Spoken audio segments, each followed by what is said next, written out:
ಈ ಥರ ಫಿಶ್ ಮಾಡಿದ್ರೆ ನಿಮ್ಮ ಮನೆ ನಿಮಗೆ ಉಳಿಸಲ್ಲ, ಆ ಥರ ಖಾಲಿ ಮಾಡ್ತಾರೆ ನೋಡಿರಿ ಒಂದ್ಸಲ. Welcome to my YouTube channel. ನಾನು ಫಿಶ್ ಫ್ರೈ ಯಾವ ಥರ ಮಾಡ್ತೀನಿ ಅಂತ ತೋರ್ಸಕತ್ತೆ ನೋಡಿರಿ. 1 kg ಅಷ್ಟು ಮೀನನ್ನು ಕ್ಲೀನಾಗಿ ಇಟ್ಟು ಉಪ್ಪು ಹಾಕಿ ಕ್ಲೀನಾಗಿ ತೊಳ್ಕೊಬೇಕು. ತೊಳೆದ್ಮೇಲೆ ನಾನಿವಾಗ ಅದಕ್ಕೆ ಮೀನು ಫ್ರೈ ಮಾಡೋಕೆ ಏನೇನು ಹಾಕಕತ್ತೀನಿ ಅಂದ್ರೆ 2 ಸ್ಪೂನಷ್ಟು ಜೀರಿಗೆ ಪುಡಿ ಹಾಕಕತ್ತೆ ನೋಡಿರಿ. ಮೇನ್ ಇಂಗ್ರೀಡಿಯೆಂಟ್ಸ್ ಅಂದ್ರೆ ಮೀನು ಸಾಂಬಾರಿಗೆ ಆಯ್ತು, ಮೀನು ಫ್ರೈಗೆ ಆಯ್ತು, ಮೇನ್ ಇಂಗ್ರೀಡಿಯೆಂಟ್ಸು ಜೀರಿಗೆ ಪುಡಿ. ಇದಕ್ಕೆ 2 ಸ್ಪೂನಷ್ಟು ಜೀರಿಗೆ ಪುಡಿ ಹಾಕತ್ತೀನಿ.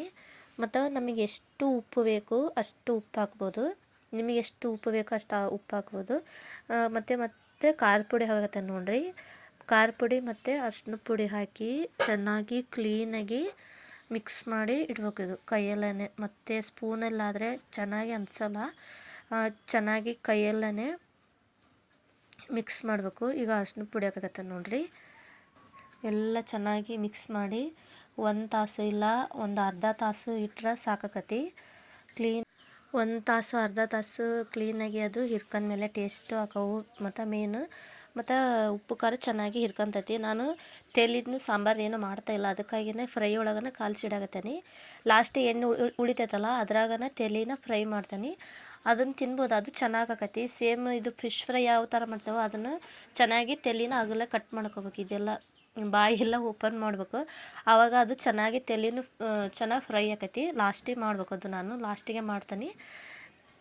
ಇದು ಒಂದು ಚೆನ್ನಾಗಿ ಮಿಕ್ಸ್ ಮಾಡಬೇಕು ನೋಡ್ರಿ. ತೆಲಿ ಬಾಯಿ ಕಡೆ ಎಲ್ಲ ಮತ್ತು ಈ ಥರ ಸ್ಪ್ರೆಡ್ ಮಾಡಬೇಕು, ಒಳಗೆಲ್ಲ ಹಚ್ತಾ ಇರಬೇಕು ಮೀನಿಗೆ. ಆವಾಗ ಎಲ್ಲ ಉಪ್ಪು ಖಾರ ಚೆನ್ನಾಗಿ ಹೀರ್ಕೊಂತೈತಿ. ನಾನು ಆ್ಯಕ್ಚುಲಿ ಇದಕ್ಕೆ ಏನು ಎಕ್ಸ್ಟ್ರಾ ಗರಂ ಮಸಾಲ ಅದು ಇದು ಏನು ಹಾಕಲ್ಲ, ಎಷ್ಟು ಸಿಂಪಲ್ಲಾಗಿ ನಾವು ಮಾಡ್ತೇವೋ ಅಷ್ಟೇ ರುಚಿ ಆಕತಿ. ಇದು ಇಷ್ಟೇ ಇಂಗ್ರೀಡಿಯೆಂಟ್ಸ್, ಒಂದು 3-4 ಇಂಗ್ರೀಡಿಯೆಂಟ್ಸ್ ಹಾಕಿದರೆ ಸಾಕು. ಇದು 1 ತಾಸು ಎತ್ತಿಡ್ತೆ ನಾನು ನೋಡಿರಿ. ಈಗ ಅಲ್ಲೇ ಆಲ್ರೆಡಿ ಫ್ರೈ ಮಾಡತ್ತೀನಿ. ನನಗೆ ವಿಡಿಯೋ ಮಾಡೋಕೆ ಮರ್ತುಬಿಟ್ಟೆ. ಬಹಳ ಅಂದ್ರೆ ಭಾಳ ಚೆನ್ನಾಗಿ ಹಾಕವು ಟೇಸ್ಟ್ ಮಾತ್ರ. ಎಕ್ಸ್ಟ್ರಾ ಏನು ಮಸಾಲ ಹಾಕೋಕೆ ಹೋಗ್ಬೇಡ್ರಿ, ಇದು ಜೀರಿಗೆನೇ ಮೇನ್ ಹಾಕ್ರಿ. ಮತ್ತು ಉಪ್ಪು ಖಾರ ನಿಮಗೆ ಎಷ್ಟು ಬೇಕಾಕತಿ ಅಷ್ಟು ಹಾಕ್ರಿ. ನಾನು ಚಿರೋಟಿ ರವದಲ್ಲಿ ಅದನ್ನು ಎದ್ದು ಹಂಗೆ ಡೈರೆಕ್ಟಾಗಿ ಹಂಚಿಗೆ ಹಾಕಿ ನೋಡಿರಿ. ಇದು ನಾನೇನು ಮತ್ತು ಅದಕ್ಕೇನು ಹಾಕಿಲ್ಲ, ರವೆ ಅಷ್ಟೇ ರವದಾಗ ಎದ್ದು ಹಂಗೆ ಎಣ್ಣೆ ಒಳಗೆ ಬಿಟ್ಟೇನಿ. ಟೇಸ್ಟ್ ಅಂತ ಭಾಳ ಅಂದ್ರೆ ಭಾಳ ಹಾಕವು, ಚೆನ್ನಾಗಿ ಹಾಕವು. ಮತ್ತು ಮಕ್ಕಳಿಗೆ ತಿನ್ಸೋಕ್ಕೂ ಚಲೋ ಅನ್ನಿಸ್ತೈತಿ. ಮಕ್ಕಳು ಸ್ವಲ್ಪ ಇಷ್ಟಪಡ್ತಾರೆ ಈ ಥರ. ಅದು ಸಾಂಬಾರೆಲ್ಲ ಅದು ಸಪ್ಪೆ ಅನ್ನಿಸ್ತೈತಿ, ಅಂಥದ್ದೆಲ್ಲ ತಿನ್ನೋಂಗಿಲ್ಲ. ಈ ಥರ ಸ್ವಲ್ಪ ಕ್ರಿಸ್ಪಿನೂ ಇರ್ತೈತಲ್ಲ ಇದು ರವದಲ್ಲಿ ಮಾಡಿದ್ದು, ಅದಕ್ಕೋಸ್ಕರ ಈ ಥರ ಚೆನ್ನಾಗಿ ಒಂದು ಸೈಡಿಗೆ ಇಟ್ಟು ಮತ್ತೆ ನಾವು ಎಕ್ಸ್ಟ್ರಾ ಎಣ್ಣೆ ಹಾಕಿ ಮತ್ತು ನೋಡಿರಿ ಇದೆ ಅಷ್ಟೇ ನೋಡಿರಿ.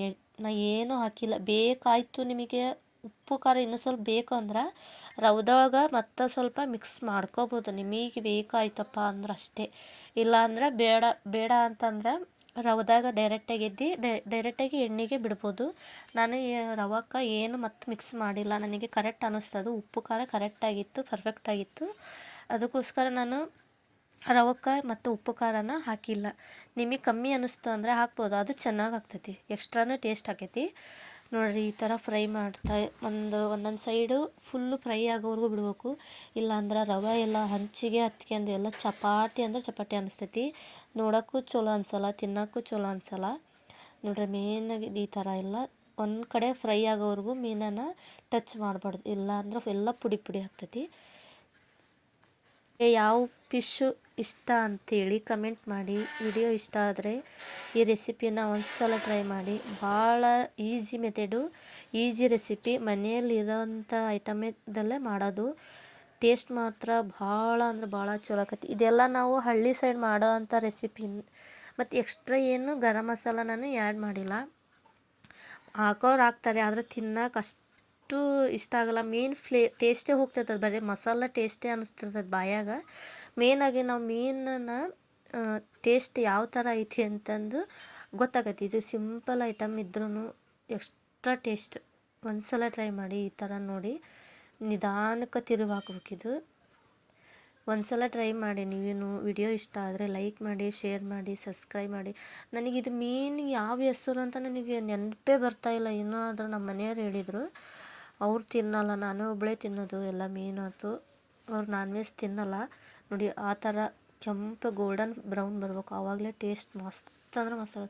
ನೋಡಿರಿ ಎಷ್ಟು ಚೆನ್ನಾಗೈತಿ ಮೀನು ಫ್ರೈ ಮಾತ್ರ. ಒಂದು ಸಲ ಟ್ರೈ ಮಾಡಿ, ಪದೇ ಪದೇ ಅದೇ ಹೇಳ್ತಾ ಇದ್ದೀನಿ ಅನ್ಕೋಬೇಡಿ. ಈ ಥರ ರೆಸಿಪಿ ಮಾಡ್ಕೊಂಡು ತಿಂದರೆ ನಮಗೆ ಆರೋಗ್ಯಕ್ಕೂ ಚೆನ್ನಾಗಿ, ಮತ್ತು ಯಾವುದೇ ಸೈಡ್ ಎಫೆಕ್ಟು ಆಗೋಲ್ಲ. ಮನೆಯಲ್ಲಿರೋ ಐಟಮಿಂದನೇ ನಾವು ಮಾಡ್ತಾ ಇರೋದು ಇದು. ನೋಡಿ ಎಷ್ಟು ಕಲರ್ಫುಲ್ಲಾಗಿ ಬಂದಿದ್ದು. ಈ ವಿಡಿಯೋ ಇಷ್ಟ ಆದರೆ ಒಂದು ಸಲ ಟ್ರೈ ಮಾಡಿ. Thank you so much. Bye.